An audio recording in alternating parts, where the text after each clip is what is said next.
पंतप्रधान नरेंद्र मोदी यांच्या हस्ते नशामुक्त युवा विकसित भारत संकल्प अभियान आणि अंमली पदार्थ विरोधातील 100 आठवड्यांच्या देशव्यापी जनसहभाग अभियानाचा प्रारंभ। विकसित भारताच्या दिशेने वाटचाल करताना तरुणाई नशामुक्त, तंदुरुस्त, मानसिकदृष्ट्या कणखर आणि आत्मविश्वासपूर्ण असणं अत्यंत आवश्यक असल्याचं पंतप्रधानांचं प्रतिपादन। सरकार अंमली पदार्थ तस्करांवर कडक कारवाई करत असून शत्रू राष्ट्रांच्या दहशतवादी षडयंत्राला आणि नशेच्या जाळ्याला निष्फळ करण्याचं पंतप्रधानांचं आवाहन। केंद्रीय गृहमंत्री अमित शहा यांनी SDRF अंतर्गत पूरग्रस्त राज्यांना 2,01,17 कोटींचा अग्रिम निधी केला मंजूर। महाराष्ट्राला मिळणार 500 कोटी रुपये।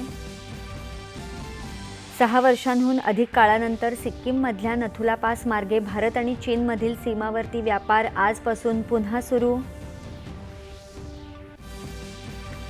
इराणवरील प्रस्तावित लष्करी कारवाई तुर्तास लांबणीवर टाकण्याचा अमेरिकेचा निर्णय। चर्चेला संधी देण्यासाठी हा निर्णय घेतल्याचं ट्रम्प यांनी केलं स्पष्ट।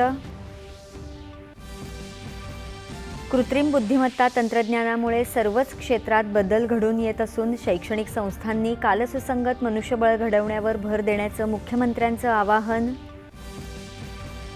ग्लासगो राष्ट्रकुल स्पर्धेत 13 सुवर्ण, 17 रौप्य आणि 9 कांस्य अशा एकूण 39 पदकांसह पदक तालिकेत भारताची 4थ्या स्थानावर झेप। स्पर्धेचा आज होणार समारोप। आगामी स्पर्धेचं यजमानपद भारताकडे। तैपेई खुल्या बॅडमिंटन स्पर्धेत महिला एकेरीचं विजेतेपद पटकावत भारताची युवा बॅडमिंटनपटू तन्वी शर्मानं घडवला इतिहास।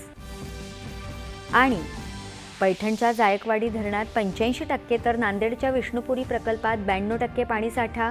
गोदावरी काठच्या गावांना सतर्कतेचा इशारा।